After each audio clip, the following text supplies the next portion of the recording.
आपका आभारी हूँ। मांग संख्या 39 और 40 पे आपने मुझे बोलने की इजाज़त दी।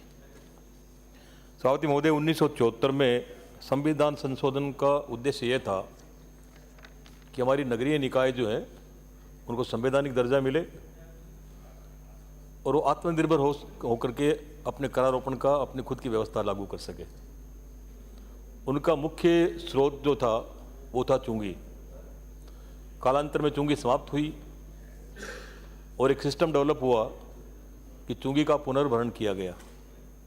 तत्समय माननीय सभापति महोदय, कुछ नगरपालिका, कुछ निकाय ऐसे थे जिन्होंने चुंगी पुनर्भरण के लिए आंकड़े जो है वो गलत तथ्य पेश किए और कुछ जो है चोरी भी होती थी, तो साइंटिफिक तरीके से उसका पुनर्भरण नहीं किया जा सका।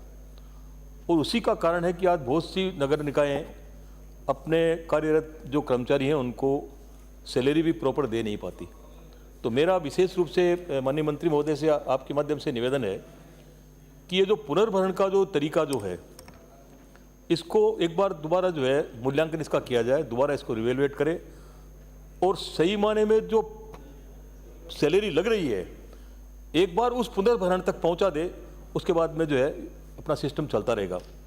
राष्ट्रीय आयोग और राज्य वित्त आयोग द्वारा जितनी भी अनुशंसाएं की गई उनका अनुपालन भी नहीं हो रहा है। अभी माननीय मंत्री महोदय ने एक बहुत अच्छा कोटेशन लिखा अमेरिका के पूर्व राष्ट्रपति थियोडोर रूजवेल्ट का। The country will not be a good place for any of us to live in unless we make it reasonably good place for all of us to live in. हमारे रहने के लिए देश तब तक एक अच्छा स्थान नहीं हो सका जब तक कि हम इससे सबके रहने के लिए यथोचित अच्छा स्थान नहीं बनाते। माननीय सभापति महोदय, कैसे बनेगा? बिना अर्थ के तो बन नहीं सकता। और आर्थिक स्थितियां आज बहुत सी नगर पालिकाओं की, बहुत सी नगर निकायों की ऐसी है कि वो अपने क्षेत्र के लोगों को सैलरी भी नहीं दे सकते। अपेक्षाएं लोगों की बहुत बढ़ गई। दिनों दिन जैसे जैसे हम आगे बढ़ते जा रहे हैं नगर पालिकाओं पे जो है बोझ बढ़ता चला गया। ऐसी दो समस्याएं होगी नगर पालिका और नगर निकायों के सामने कि एक तो फाइनेंशियल क्राइसिस में है, दूसरी माननीय सभापति महोदय जो काडर जो था इसका नगर निकायों का, वो काडर एक तरह से समाप्त राय हो गया। एक लंबा अरसा हो गया कि नगर निकायों में नए ढंग से भर्तियों का कोई सिस्टम जो है, जैसे कोई सरकार भूल ही गई इस बात को। जब तक आप राजस्थान राज्य एवं अधीनस्थ सेवा संयुक्त प्रतियोगी परीक्षा के माध्यम से नई भर्ती नहीं करी गई, आज माननीय सभापति महोदय बहुत सी नगर निकाय ऐसे हैं जिनमें यूडीसी को जो है ईओ का चार्ज दे रखा है। क्या हम कल्पना कर सकते हैं कि वो ईओ जो है वो नगर पालिका को या नगर परिषद को चला पाएगा? कोई तो सिस्टम हो, और ये सिस्टम तब तक जब तक हम उसको स्ट्रेंथन नहीं करेंगे तब तक माननीय सभापति महोदय बड़ा मुश्किल है। शहरी क्षेत्रों में कुछ ऐसी समस्याएं हैं जैसे निराश्रित पशुओं की। बहुत से एक्सीडेंट ऐसे हो जाते हैं माननीय सभापति महोदय, जो सड़क पे निराश्रित पशु बैठा हुआ है, अचानक जो है दो पशु लड़ पड़े, उनसे कोई एक्सीडेंट हो गया और अचानक जो है वो काल कलवलित हो गया। सरकार को कोई न कोई ऐसा कोई ठोस उपाय किया जाना चाहिए। ठोस उपाय माननीय सभापति महोदय ये तो नहीं हो सकता कि हम इन सारे पशुओं को बाहर निकाल दें, लेकिन एक काम हो सकता है कि जो इंदिरा गांधी शहरी रोजगार योजना जो है इसके माध्यम से हम शहर के आसपास में कहीं कोई ऐसा स्थान चिन्हित करें जहाँ उन पशुओं को रखें। नरेगा के जो कार्मिक जो हैं, नरेगा के जो श्रमिक जो हैं, उनसे उनका जो है चारे पानी का सारी व्यवस्था करें। हम सरकार वैसे भी जो है गौशालाओं को इनको अनुदान देती है, इसके माध्यम से हम यदि ये करेंगे तो निश्चित रूप से आए दिन जो एक्सीडेंट हो रहे हैं माननीय सभापति महोदय, इनमें कमी आएगी। समाप्त तो नहीं कर सकते, लेकिन एक तरह से बड़ी रोक लगेगी और इससे आम जन को काफ़ी राहत मिलेगी। सभापति महोदय, एक ऐसे गंभीर विषय की तरफ जो है मैं आपके माध्यम से पूरे सदन के जो सभी उपस्थित माननीय सदस्य हैं उनका ध्यान आकर्षित करना चाहूँगा। विगत सरकार ने 20,000 सफाई कर्मचारियों की जो है नियुक्ति के आदेश जारी किए, वो नियुक्ति आज तक नहीं हो पाई, क्योंकि कानूनी बाध्यता है कि वो जो सिस्टम बना हुआ है रिजर्वेशन के हिसाब से कि अनुपातिक रूप में किसका क्या रिजर्वेशन होगा, लेकिन हम उन सारी संवेदनाओं को भूल गए। माननीय सभापति महोदय, ये सफाई कर्मचारी कौन है? क्या अभी हमने इसकी कभी कल्पना की है? क्या हम कभी इस बात को अपने दिल में महसूस कर सकते हैं कि ये काम कोई स्वेच्छा से करेगा? सभापति महोदय, ये काम करने से पहले वो अपने आप को मरा हुआ महसूस करता है, लेकिन उसकी मजबूरी है, उसकी आर्थिक विपन्नता उसको जो है आड़े आ रही है, उसकी अशिक्षा उसके आड़े आ रही है, उसका सामाजिक परिवेश उसके आड़े आ रहा है, फिर भी वो करने को मजबूर है।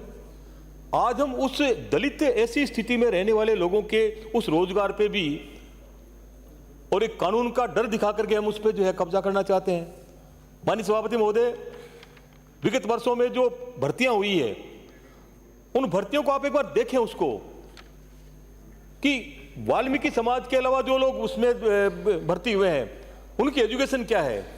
वो साल 2 साल बाद में वो अफसर बन जाता है और उसको वही काम करना पड़ता है। अभी मैं कल अखबार में पढ़ रहा था कि वाल्मीकि समाज हड़ताल पे है और वो लोग जो दूसरी कास्टों से आए हुए हैं वो काम कर रहे हैं। कौन सा काम कर रहे हैं? माननीय सभापति महोदय, कई बार जैसे हम लोग नेता लोग जो है वो सड़क के किनारे साफ जगह पे झाड़ू लेकर के वो एक तो सीन क्रिएट करते हैं ना, फोटो खिंचाने के लिए, उस तरह का काम करते हैं। क्या कभी आप कल्पना कर सकते हैं कि बाकी सब समाजों के जो लोग जो उसमें भर्ती हो रहे हैं वो उस नाले में उस गंदे सीवेज वाले जो है उस जगह पे घुस करके काम कर पाएंगे? केवल रोजगार हासिल करना है, इसके लिए हम झूठे सर्टिफिकेट दे रहे हैं। सभापति महोदय, ये पूरा सदन साक्षी है इस बात का, और यदि आप सभी साक्षी हो तो मेरी इस बात पे आप सहमति जताएं। 20,000 लोगों को रोजगार मिलेगा, तो न केवल रोजगार मिलेगा, वो पूरे शहर की सफाई नहीं करते हैं। आपके घर के सामने एक दिन कचरा पड़ा रह जाए, उसमें आप जो है अपने आप को उद्वेलित महसूस करने लग जाते हैं। अखबार वाले फोटो छाप देते हैं कि फला जगह गंदगी हो रही है। उस गंदगी को करता कौन है और करने के बाद उसको साफ कौन करता है? क्या हम इतने संवेदनहीन हो गए? एक कानून का डर दिखा करके उन 20,000 उस वाल्मीकि समाज के जो लोग रोजगार पा जाएंगे। कितनी उम्र होती है इनकी? कभी आपने कल्पना की इस बात की? रोज सुबह 6 बजे उठ करके जब सड़क पे झाड़ू लगाते हैं, गंदगी उठाते हैं, डस्ट जो है उनके फेफड़ों में चली जाती है और अकाल मृत्यु के प्राप्त होते हैं। कभी उनके परिवारों की तरफ झांका आपने? सभापति महोदय, हमारी मानवीय संवेदनाएं मर गई। हम केवल अपने निजी स्वार्थ के चलते जो है इन सारी बातों को देख रहे हैं। ये सदन की जिम्मेदारी है, हम सबकी जिम्मेदारी है। हम 8 करोड़ राजस्थान वासियों की तो करते हैं। हमको सबको इस बात पर सहमत होना चाहिए कि जो रोजगार मिलेगा परंपरागत रूप से वाल्मीकि समाज के जो लोग निष्ठा से करना चाह रहे हैं उनको मिलेगा। आज उनके घर में न शिक्षा है, न कोई आर्थिक रूप से कोई जो है संपन्न है। केवल जो है ये कह करके कि सफाई कर्मचारी का जो रोस्टर के हिसाब से जो होना चाहिए अनुपातिक रिजर्वेशन, उसके हिसाब से लगेंगे। सभापति महोदय, कई बार मन जो है इतना अंदर से व्यथित होता है इन सारी बातों को देख करके। मैं तो आपके माध्यम से पूरे सदन को विनम्र अनुरोध करना चाहूंगा, अब भी वक्त है, हम सबको मिलकर के माननीय मुख्यमंत्री जी तक ये बात पहुंचानी चाहिए। उसमें सिर्फ एक नोटिफिकेशन जारी करना है कि वाल्मीकि समाज का जो परंपरागत रूप से जो इसमें जो वाल्मीकि समाज भी लिखने की जरूरत नहीं, जो परंपरागत रूप से इस काम को जो कर रहा है उसको प्राथमिकता होगी।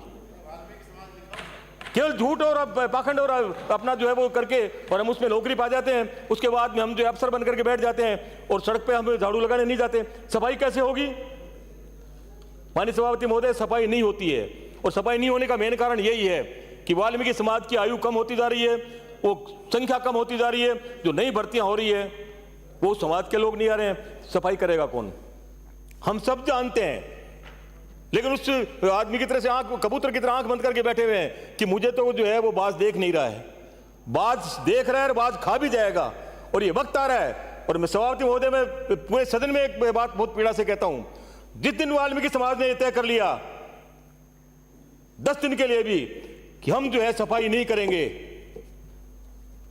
घरों के सामने कचरे के अंबार लग जाएंगे और घर के निकलना मुश्किल हो जाएगा। हम सबको इस बात पे अपनी सहमति जतानी चाहिए, और यदि आप सहमत हो तो तेज बेजे थपथपा करके आप इस बात की सहमति दीजिए। क्यों आपके हाथ क्यों रुके हुए हैं? आपकी संवेदनाएं मर गई? माननीय मंत्री महोदय, आप भी जो है साधारण परिवार से हैं, और आदमी की विपन्नता किस तरह से उसको परेशान करती है, किस तरह से उसको मजबूर करती है, आप इस बात से बखूबी वाकिफ हैं। मैं माननीय सभापति महोदय, मेरी पीड़ा मैंने आपको सदन में आप सहमत हो तो सदन अपनी सहमति दे, बाकी सदन पे छोड़ता हूं, लेकिन मेरी सहमति है और मैं विनम्र अनुरोध करता हूं आपके माध्यम से, सरकार को चाहिए कि वो उसमें एक नोटिफिकेशन जारी करे कि परंपरागत रूप से जो इस काम में लगे हुए हैं वो जो उनको प्राथमिकता मिलेगी। ये मेरा आपसे विनम्र निवेदन है। इसीलिए हमने भर्ती में कम से कम 6 महीने प्रायोगिक परीक्षा लेने के बाद, कोई प्रायोगिक परीक्षा नहीं होती इसकी, वो सारी की सारी आडम्बर और ढोंग है। माननीय सभापति महोदय, कोई प्रायोगिक परीक्षा नहीं होती, सब आडम्बर और ढोंग है। उस मजबूर को उसको एवजी में आकर के काम करता है। जो आदमी दूसरे समाजों से आता है वो उसको जो है 4,000-5,000 रुपए देता है, काम उसकी जगह वो करता है, और वो आदमी जो है अलग से बैठा रहता है, वो काम नहीं करता।